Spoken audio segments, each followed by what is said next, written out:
محترم ناظرین السلام علیکم۔ میرا نام شاہین ہے۔ میری شادی کو 2 سال کا عرصہ گزر چکا ہے، جو کہ مکمل طور پر والدین کی رضامندی سے ہوئی تھی۔ مجھے بھی اپنے ہونے والے شوہر سے کوئی مسئلہ نہیں تھا، کیونکہ وہ ایک خوبصورت اور حسین نوجوان تھا جسے دیکھ کر کوئی بھی لڑکی انکار نہیں کر سکتی تھی۔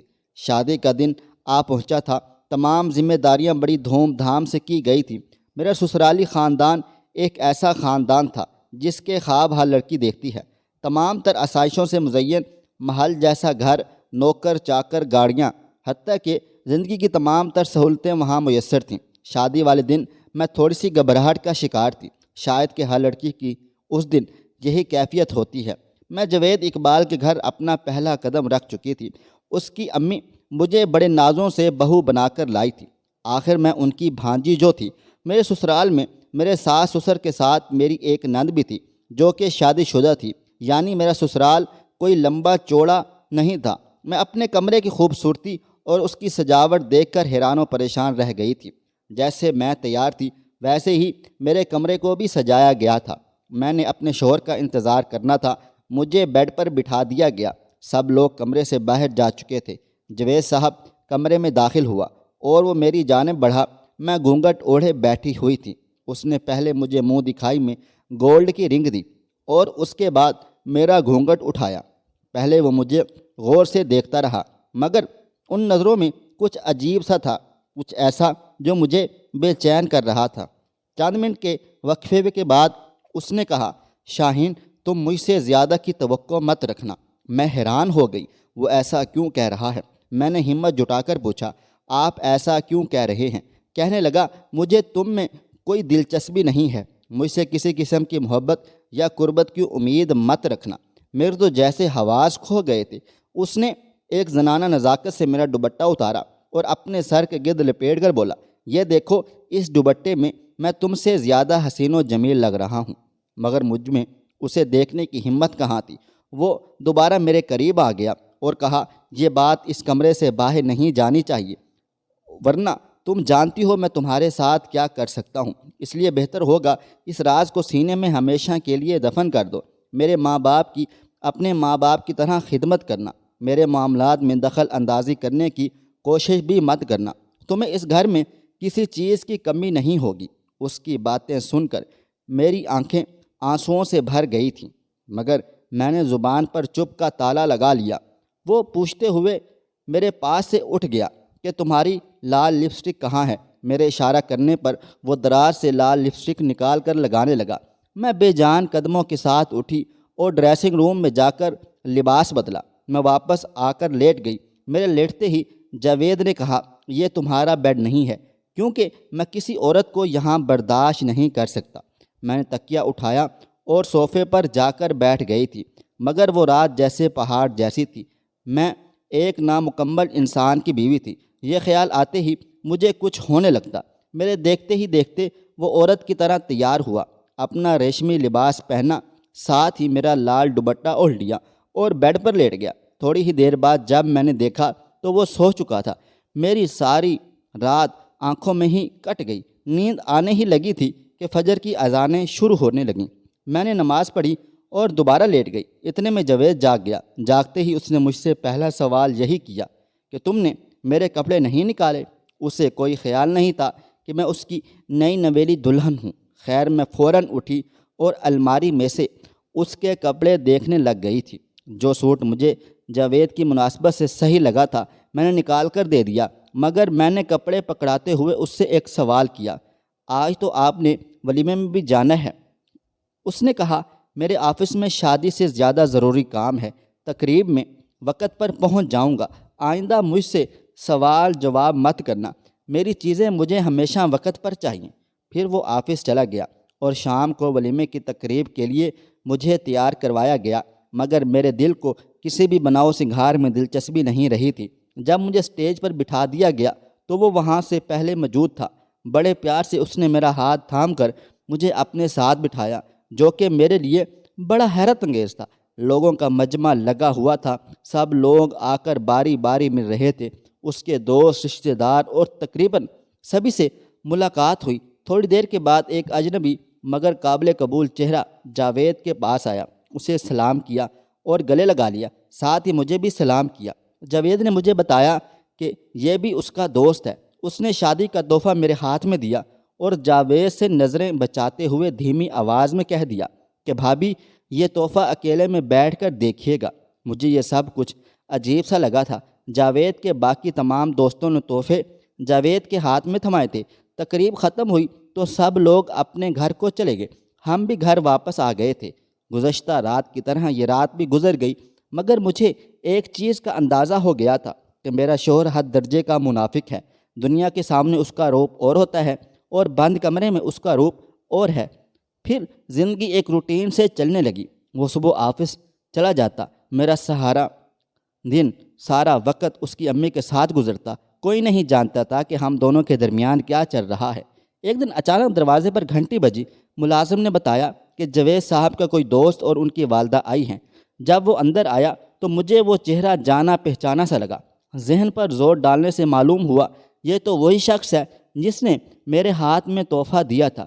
خیر گپ شپ ہو رہی تھی تو باتوں کے دوران معلوم ہوا کہ ان کا نام عمیر ہے۔ میری ساس نے ان کے لیے بہترین کھانا بنوایا۔ کھانا کھانے کے وقت بھی جاوید آ گیا تھا۔ مجھے لگا جیسے عمیر وقفے سے میری طرف دیکھ رہا ہے۔ کھانے کے بعد مہمان گھر کو روانہ ہو گئے، مگر جاتے جاتے مجھے اور جاوید کو اپنے گھر دعوت پر مدعو کر گئے تھے۔ جس دن عمیر کے گھر دعوت پر جانا تھا اس سے ایک رات پہلے جاوید نے مجھ سے پوچھا کہ تم کل کون سا جوڑا پہنو گی؟ تو میں نے اسے بتایا کہ یہ والا پہننا ہے۔ اس نے میرے ہاتھ سے وہ جوڑا لے لیا اور کہا تم یہ نہیں پہنو گی۔ میں نے زبردستی اس سے جوڑا لینے کی کوشش کی تو اس نے میرے ہاتھ سے کھینچ لیا، ساتھ ہی میرے منہ پر زوردار تھپڑ بھی رسید کر دیا اور کہا میرے آگے زبان درازی اور بدتمیزی کرنے والوں کے ساتھ میں یہی سلوک کرتا ہوں۔ اس رات میں بہت زیادہ روئی تھی۔ اگلے روز دوپہر کے وقت میں اور جاوید تیار ہو کر کمرے سے باہر نکلے تو جاوید نے میرا ہاتھ تھام لیا اور مجھے میری ساس کے پاس لے گئے۔ انہوں نے ہم دونوں کی خوبصورتی کو سراہا اور کہا اللہ تعالیٰ تم دونوں کو سلامت اور خوش و خرم رکھے، بس اب مجھے جلدی سے دادی بنا دو۔ ان کی اس بات پر میرا دل پریشان سا ہو گیا تھا۔ پھر ہم نے انہیں خدا حافظ کہا اور ہم گاڑی میں آ کر بیٹھ گئے تھے۔ گاڑی میں بیٹھتے ہی جاوید نے نیا حکم صادر کر دیا، میرے والدین کی ہر بات کا جواب خوش اخلاقی سے دیا کرو، اگر وہ کوئی غلط بات بھی کریں تو تم مسکرا کر جواب دینا۔ اب تو مجھے جاوید سے خوف آنے لگا تھا۔ سارا سفر یوں ہی خاموشی سے کٹ گیا۔ عمیر کے گھر پہنچے تو اس کی والدہ اور وہ گیٹ پر ہمارا انتظار کر رہے تھے۔ ہم دونوں اپنے چہرے پر مصنوعی مسکراہٹ سجائے سب سے ملے اور پھر ان کے پاس بیٹھ گئے تھے۔ عمیر اور جاوید آپس میں باتیں کرنے لگے اور میں عمیر کی والدہ کے ہمراہ بیٹھ گئی۔ کھانے کی میز پر عمیر کی نظریں مجھ پر واضح طور پر تھی، جو کہ مجھے عجیب سا بے چین کر رہی تھی، مگر میں نے اسے نظر انداز کر دیا۔ ایک دو بار بہانے سے اس نے مجھ سے بات کرنے کی کوشش بھی کی، جس کا میں نے سرسری سا جواب دیا تھا۔ دعوت ختم ہوئی تو ہم دونوں گھر آ گئے تھے۔ اگلے روز میری خالہ نے مجھے کہا چلو کچھ خریداری کرنے چلتے ہیں۔ میں ان کے ساتھ چل پڑی، مگر مجھے ہلکا ہلکا بخار تھا۔ پہلے ہم نے کچھ کپڑے خریدے، پھر جوتوں کی دکان پر گئے۔ جب ہم وہاں سے نکل رہے تھے تو ہمیں عمیر نظر آیا۔ اس نے بھی ہمیں دیکھ لیا تھا، اس لیے وہ ہماری طرف آ گیا اور سلام کر کے حال احوال پوچھنے لگا۔ پھر اچانک اس نے مجھے دیکھا اور کہا آپ کی طبیعت ٹھیک نہیں لگ رہی۔ میں نے کہا نہیں، میں ٹھیک ہوں۔ خیر اس مختصر سی بات چیت کے بعد ہم لوگ گھر آ گئے۔ عمیر کی نگاہیں مجھے بے چین کر رہی تھیں، مگر میرے ذہن میں ایک ہی بات چل رہی تھی کہ جو چیز میری خالہ نہیں سمجھ پائی کہ میں اداس ہوں یا میری طبیعت خراب ہے، یہ تو عمیر ایک نظر میں جان گیا تھا۔ خیر میں نے اس خیال کو ذہن سے جھٹکا اور اپنے معمول کے کاموں میں لگ گئی تھی۔ ایک دن اچانک خالہ کی طبیعت خراب ہو گئی۔ گھر پر کوئی نہیں تھا، بات نوکروں کے بس سے باہر کی تھی۔ اس وقت کسی سمجھدار آدمی کی ضرورت تھی۔ میرا شوہر جاوید اور میرے سسر کال نہیں اٹھا رہے تھے۔ میں نے گھر میں موجود نمبروں والی ڈائری نکالی، اس پر سب سے پہلے عمیر کا نمبر لکھا ہوا تھا۔ میں نے اسے ہسپتال بلا لیا، ساتھ میں خالہ کو لے کر ہسپتال پہنچ گئی تھی۔ خالہ کا بلڈ پریشر بہت ہائی تھا، اسی وجہ سے ان کی طبیعت کافی خراب ہو گئی تھی۔ میں اور عمیر باہر کھڑے تھے۔ میں رو رہی تھی کیونکہ اس گھر میں وہی میرا سہارا تھا۔ عمیر میرے پاس آیا اور مجھے تسلی دی، لیکن اس کے الفاظ انتہائی نرم تھے۔ اس نے مجھے چپ کروایا تو میرے آنسو تھم گئے۔ پھر وہ میرے لیے پانی لے کر آیا۔ پانی پکڑاتے ہوئے اس کا ہاتھ میرے ہاتھ سے ذرا سا ٹکرایا تو اس نے فوراً کہا، ارے آپ کو تو تیز بخار ہے، مجھے لگتا ہے آپ اپنا خیال بالکل بھی نہیں رکھتی۔ وہ مجھے سمجھانے لگا۔ اس کی فکر دل ہی دل میں مجھے اچھی لگنے لگی۔ تھوڑی دیر بعد ڈاکٹر نے آ کر بتایا کہ خالہ ہوش میں آ گئی ہیں، ہم ان سے مل سکتے ہیں، رات کو انہیں گھر بھی لے کر جا سکتے ہیں۔ میں نے عمیر کا بھی شکریہ ادا کیا، جس کی وجہ سے ہم وقت پر ہسپتال پہنچ گئے تھے۔ حالات بالکل ٹھیک ٹھاک تھے۔ تھوڑی دیر بعد جاوید صاحب اور میرے سسر بھی آ گئے تھے۔ شام کو ہم سب خالہ کو گھر واپس لے آئے۔ عمیر نے رات کا کھانا ہمارے ساتھ کھایا اور 10 بجے کے قریب وہ اپنے گھر چلا گیا تھا، مگر جاتے جاتے چپکے سے ایک بار مجھے میرا خیال رکھنے کی تلقین کر گیا۔ عمیر کے جانے کے بعد خالہ نے مجھے اور جاوید کو اپنے کمرے میں بلا لیا اور کہا، اب میری زندگی کا کوئی بھروسہ نہیں ہے، میں اپنے پوتے پوتیاں دیکھنا چاہتی ہوں، مجھے دادی بنا دو تاکہ میں دوبارہ زندگی کی طرف لوٹ آؤں۔ میں نے ان کی بات پر مسکرا کر کہا، انشاءاللہ خالہ آپ کو بہت جلد خوشخبری سنا دیں گے۔ خالہ بھی یہ سن کر مسکرا دی۔ دوسری طرف جاوید کو میرا عمیر سے بات کرنا بالکل بھی پسند نہیں آیا تھا۔ کمرے میں آنے کے بعد اس نے میرا بازو بری طرح سے مروڑا اور مجھے کہا، آئندہ عمیر سے دور رہنا ورنہ تمہارے لیے اچھا نہیں ہوگا۔ اس وقت مجھے کچھ سمجھ نہیں آئی کہ اتنی بات کرنے پہ اس میں کیا برائی ہے۔ اس وقت مجھے تیز بخار بھی ہو رہا تھا۔ خیر میں اس وقت اس بات کو نظر انداز کر کے سو گئی۔ اگلے روز عمیر کی کال میرے نمبر پر آئی۔ میں حیران ہوئی، پھر میں نے کال اوکے کی۔ عمیر کہہ رہا تھا، میں نے آپ کا حال احوال پوچھنے کے لیے فون کیا تھا، کل آپ کو بہت تیز بخار تھا، مجھے آپ کی فکر ہو رہی تھی، اب آپ کی طبیعت تو ٹھیک ہے۔ میں جان بوجھ کر انجان بن گئی اور پوچھا، آپ میرے بارے میں اتنی فکر مند کیوں رہتے ہیں؟ اس نے بڑی دل لگی سے جواب دیا، کچھ باتیں راز ہی رہیں تو اچھا ہے۔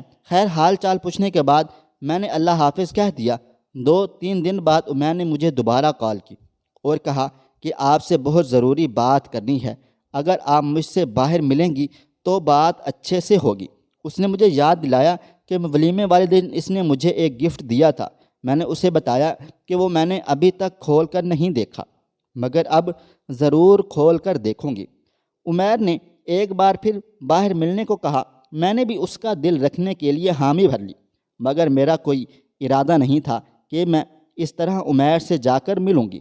اگلے روز جاوید کے جانے کے بعد میں نے کمرہ بند کیا اور عمیر کا دیا ہوا گفٹ کھول کر دیکھا۔ اس میں میرے لیے بہت ہی خوبصورت سی چوڑیاں تھیں اور ساتھ میں ایک تحریر بھی تھی، جسے پڑھنے کے بعد میں اپنے ہوش و حواس کھو بیٹھی تھی۔ میری آنکھوں سے مسلسل آنسو بہہ رہے تھے۔ یہ آنسو عمیر کی وجہ سے نہیں بہہ رہے تھے، بلکہ میں تو اپنی قسمت پر رو رہی تھی، اور اب میں نے ارادہ کیا تھا کہ میں عمیر سے ملنے ضرور جاؤں گی۔ میں اسی دن عمیر سے ملنے چلی گئی۔ رونے کی وجہ سے میری آنکھیں سوجی ہوئی تھیں۔ عمیر نے مجھے دیکھتے ہی کہا، آپ کی آنکھوں کو کیا ہو گیا ہے؟ میں نے کہا، کچھ نہیں، جس کا شوہر اسے پیار نہ دے سکے ان بیویوں کی آنکھیں ایسے ہی ہوتی ہیں۔ پہلے تو میں اس کی بات پر چونک گئی، مگر پھر میں نے اسے کہا، حیران نہ ہوں، میں سب جانتا ہوں جاوید آپ کی محبت اور خلوص کے قابل نہیں ہے، کیونکہ وہ تو شادی جیسے رشتوں کے لائق بھی نہیں ہے۔ میں نے کہا، نہیں، آپ غلط سمجھ رہے ہیں، ایسی کوئی بات نہیں ہے۔ وہ کہنے لگا، آپ کو تو جھوٹ بولنا بھی صحیح سے نہیں آتا ہے۔ میں نے کہا، آپ کو یہ کیسے معلوم؟ کہنے لگا، یہ سب تو میں بہت پہلے سے جانتا ہوں، تب سے جب جاوید نے کالج میں میرے ساتھ بدتمیزی کی اور میں نے اسے معاف کر دیا، کیونکہ اس پر اس کا کوئی اختیار نہ تھا، مگر میں نے اسے آپ کے ساتھ ایسا نہیں کرنے دوں گا، کیونکہ میں آپ کو پسند کرتا ہوں، وہ آپ کے قابل نہیں ہے۔ ایک دن آپ اسے چھوڑ دیں گی، میں آپ کو دنیا کی ہر خوشی دوں گا۔ اس کی باتیں مجھے کسی خواب جیسی لگ رہی تھی، مگر میں انہیں حقیقت میں نہیں بدلنا چاہتی تھی۔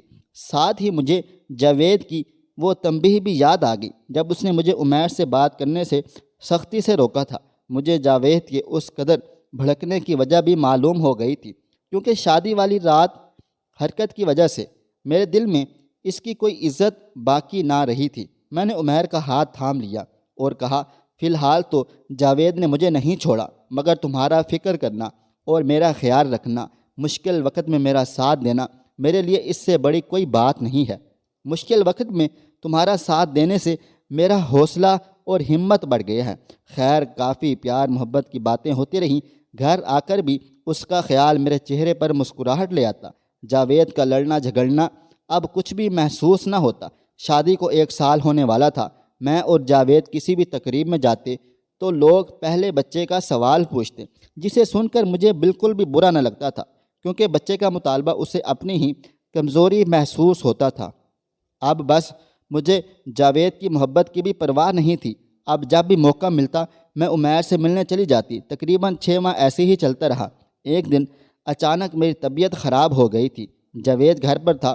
میں نے کہا جاوید سے کہ مجھے ڈاکٹر صاحب کے پاس لے چلو۔ ڈاکٹر صاحب نے چیک اپ کے بعد جاوید کو کہا کہ وہ باپ بننے والا ہے۔ میں تو ایک دم شل ہو گئی، حیران ہو گئی۔ جاوید مسکرایا اور ڈاکٹر سے احتیاط وغیرہ پوچھنے لگا۔ ہسپتال سے نکلنے کے بعد ہم گاڑی میں بیٹھے۔ میرے دل کی دھڑکن بہت تیز ہو رہی تھی۔ جاوید بالکل خاموش تھا۔ گھر آتے ہی اس نے سب کو بتا دیا کہ میں ماں بننے والی ہوں۔ سب یہی سمجھ رہے تھے کہ میں جاوید کے بچے کی ماں بننے والی ہوں۔ سب خوش و خرم تھے۔ یہ کہہ کر جاوید کمرے میں چلا گیا۔ میں بھی اس کے پیچھے کمرے تک آ گئی۔ مجھے دیکھتے ہی دیکھتے جاوید مسکرانے لگا اور بولا، چلو آج یہ مسئلہ بھی حل ہو گیا۔ اب کوئی مجھ سے سوال نہیں کرے گا اور نہ ہی کوئی میری مردانگی پر شک کرے گا۔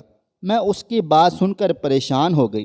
پھر اس کے اگلے سوال نے مجھے اور بھی پریشان کر دیا۔ کہنے لگا، اچھا تو یہ بتاؤ یہ بچہ کس کا ہے؟ پہلے تو میں چپ رہی، خاموش رہی۔ پھر میں نے ڈرتے ڈرتے جواب دیا، یہ بچہ عمیر کا ہے۔ یہ سنتے ہی اس کا دماغ چکرا گیا۔ کہنے لگا، یہ کیا بکواس کر رہی ہو؟ عمیر صرف میرا ہے، تمہیں اس کے بچے کو ضائع کروانا ہوگا۔ میں اس کے اس رد عمل کے لیے بالکل بھی تیار نہ تھی۔ میں نے کہا، میں ایسا ہرگز نہیں کروں گی۔ اس نے مجھ پر بہت غصہ کیا۔ اس کے رویے پر میں حیران ہو گئی۔ میں اس وقت خاموش رہنا مناسب سمجھا۔ اس کے بعد رات گئے تک میں اپنے بچے کو بچانے کی ترکیبیں سوچتی رہی۔ رات کے 2 بجے کا وقت تھا۔ جب جاوید سویا ہوا تھا، میرے ذہن میں ایک ترکیب آئی کہ میں یہاں سے بھاگ جاؤں۔ شاید یہی واحد حل تھا، کیونکہ بچے کو اس سے زیادہ بچانے کے لیے میں کچھ اور نہیں کر سکتی تھی۔ صبح ہوتے ہی جاوید مجھے زبردستی ڈاکٹر صاحب کے پاس لے جاتا اور میرا ابارشن کروا دیتا۔ میں چپکے سے گھر کے پچھلے دروازے سے باہر نکلی اور روڈ پر دیوانہ وار چلنے لگی۔ مجھے اس وقت کچھ بھی سمجھ نہیں آ رہا تھا میں کس طرف جاؤں۔ رات کے اس وقت کوئی رکشہ بھی نہیں تھا۔ میرے دماغ میں بس ایک ہی بات تھی کہ مجھے جاوید سے دور جانا ہے، بہت دور، تاکہ وہ میرے بچے کو نقصان نہ پہنچا سکے۔ مگر شاید قدرت کو کچھ اور ہی منظور تھا۔ اچانک ایک گاڑی آئی اور اس سے میری ٹکر ہو گئی تھی۔ میری آنکھوں کے آگے آخری منظر دھندلانے لگا۔ اندھیرا تھا۔ میری آنکھ کھلی تو میں ہسپتال کے بیڈ پر تھی۔ میرے سامنے عمیر بیٹھا تھا۔ میں نہیں جانتی وہ یہاں کیسے آیا، اسے کیسے معلوم ہوا میں گھر سے باہر جا رہی ہوں۔ اسے دیکھتے ہی میں نے کہا، عمیر پلیز میرے بچے کو بچا لو۔ اس نے مجھے تسلی دیتے ہوئے کہا، شاہین اب تمہارا بچہ اس دنیا میں نہیں رہا۔ میری تو یہ بات سنتے ہی دنیا ہی لٹ گئی تھی۔ میں رونے لگی، چیخنے چلانے لگی۔ عمیر نے مجھے بہت تسلی دی۔ اس نے کہا، بچہ دوبارہ بھی ہو سکتا ہے، پریشان ہونے کی ضرورت نہیں ہے۔ وہ مجھے چپ کروانے کی کوشش کر رہا تھا، مگر میرے آنسو تھم نہیں رہے تھے۔ عمیر مجھے تسلی دے رہا تھا، مگر مجھے لگ رہا تھا میری زندگی میں کچھ باقی نہیں ہے۔ اس دن کے بعد میرا کسی سے بات کرنے کا دل نہ چاہا۔ ایک رات مجھے خواب میں لگا جیسے جاوید میرے پاس آیا۔ وہ مجھ سے کہہ رہا تھا، اب تمہیں مجھ سے کوئی بچا نہیں سکتا۔ اس دن میں اتنا ڈری کہ دوبارہ پرسکون نیند نہ آئی۔ عمیر نے بہت کوشش کی کہ میرا دل بہل جائے۔ وہ میرے چہرے پر مسکراہٹ دیکھنے کے لیے ترس رہا تھا، مگر میرے اندر کچھ بولنے کی سکت نہیں تھی۔ بالآخر ڈاکٹر کے 6 مہینے کی محنت کے بعد میں اٹھ کر چلنے پھرنے اور بولنے کے قابل ہوئی۔ مجھے اس نے اپنی محبت کا بار بار یقین دلایا۔ عمیر کی محبت کا خوبصورت اظہار سن کر مجھے زندگی حسین لگتی۔ اس نے مجھے اپنے ساتھ چلنے کا کہا، جس پر مجھے کوئی اعتراض نہیں تھا۔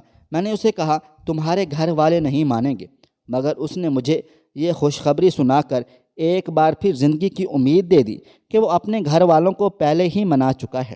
اس کے ساتھ مجھے بالکل شہزادیوں والا احساس ہوا۔ اس نے جاوید کے خلاف خلا کا مقدمہ دائر کر دیا۔ بہت جلد ہی ہماری طلاق ہو گئی۔ عدت پوری کرنے کے بعد عمیر نے مجھ سے نکاح کر لیا۔ شروع میں عمیر کی امی کا رویہ میرے ساتھ ذرا سخت تھا، جس کی بڑی وجہ یہ تھی کہ وہ میری خالہ کی بہترین دوست رہ چکی تھی، مگر عمیر کی محبت سختی سے کئی گنا بڑھ کر تھی۔ آہستہ آہستہ آنٹی نے مجھے پسند کرنا شروع کر دیا۔ انہوں نے مجھے دل سے قبول کر لیا ہے۔ اب میں دوبارہ ماں بننے والی ہوں۔ آج عمیر اور میں اپنے کیے گئے گناہ کی معافی پر اللہ تعالیٰ سے معافی مانگتے ہیں، گناہ کی معافی مانگتے ہیں۔ بے شک وہ معاف کرنے والا ہے۔ عمیر نکاح سے پہلے یہ گناہ نہیں کرنا چاہتے تھے، مگر میں بہک گئی تھی۔ انہوں نے جو مجھے گفٹ دیا تھا اس میں بھی یہی لکھا ہوا تھا کہ تمہارا شوہر جاوید شادی کے لائق نہیں ہے، تم اس کے ساتھ کبھی بھی خوش نہیں رہ سکو گی۔ تم مجھے پہلے ہی نظر میں بہت اچھی لگی ہو۔ میں چاہتا ہوں کہ تم اپنے شوہر کو چھوڑ کر مجھ سے شادی کر لو۔ اگر میں اس وقت عمیر کا کہنا مان لیتی تو ہم دونوں سے اتنا بڑا گناہ کبھی بھی سرزد نہ ہوتا۔ عمیر اور میں ہر نماز کے بعد اللہ تعالیٰ سے اپنے گناہ کی معافی مانگتے ہیں۔ میری زندگی عمیر کے ساتھ بہت ہی اچھی گزر رہی ہے۔ عمیر میرا اپنی جان سے زیادہ خیال رکھتا ہے۔ اس بچے نے ہمارے رشتے کو اور بھی مضبوط بنا دیا ہے۔ بگڑے معاشرے میں بہنوں کی رہنمائی کے لیے ایک بہت ہی پیاری اور خوبصورت اچھی تحریر۔ میری بیٹیوں اور بہنوں، کبھی بھی کسی اجنبی کو اپنا ذاتی وقت نہ دینا۔ ایک وقت آئے گا وہ آپ کے کردار پر انگلی اٹھائے گا، آپ کو ذہنی ٹینشن دے گا۔ فائنل بات یہ کہ ہر ایک کے ساتھ ایک لمٹ میں رابطہ رکھیں، اس سے آپ خود بھی محفوظ رہو گی اور آپ کا ذہنی سکون بھی۔ کسی کو پسند کرنا ایک فطری امر ہے، مگر اس جذبے کا غلط استعمال کبھی مت کیجیے گا۔ سیدھا راستہ اور نکاح کا جائز اور پاک رشتہ بنائیں، اور اگر آپ سمجھیں کہ آپ کے گھر برادری والے اس رشتے کے حق میں نہیں اور یہ رشتہ آگے نہیں بڑھ سکے گا تو بعد کے دکھ سے بچنے کے لیے اس بات کو وہیں ختم کر دیجیے۔ خاص طور پر لڑکیوں کو یہ بات جان لینی چاہیے، جوانی کے جوش میں مردوں کو ہر عورت، ہر لڑکی اچھی لگتی ہے، اور عورت کو ہر مرد کی محبت سچی لگتی ہے۔ عورت کا بس دیکھ لینا بھی مرد کو ادا لگتی ہے، اور مرد کی ذرا سی ہمدردی عورت کو اعتراف محبت نظر آتی ہے۔ یہ عمر اس طرح کی بیوقوفیوں کی ہوتی ہے، اور دل کو خواب دیکھنا اچھا لگتا ہے۔ تو ہوتا یوں ہے کہ ذرا سا خیال بھی کسی کا آ جائے تو ہمیں لگتا ہے کہ ہمیں اس سے محبت ہو گئی ہے، یا کسی کی کوئی بات ہمیں پسند آ جائے تو ہمیں لگتا ہے کہ اس کو ہم سے محبت ہو گئی ہے، اور پھر زندگی کے بہت بڑے فیصلوں پہ ہم جلد بازی کر دیتے ہیں۔ اس طرح کی محبتیں تو ہوتی رہتی ہیں، کسی کے بھروسے کے ساتھ مت کھیلیں، اور واقعی محبت ہے تو نکاح کریں، کیونکہ محبت کو عزت لازم ہے۔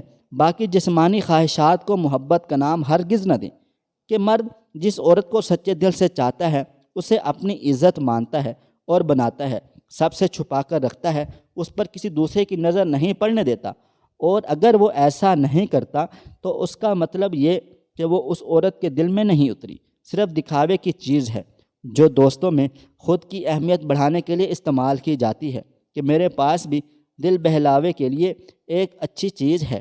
اس سے صرف غرض یا مفاد کا رشتہ ہوتا ہے، عزت کا نہیں۔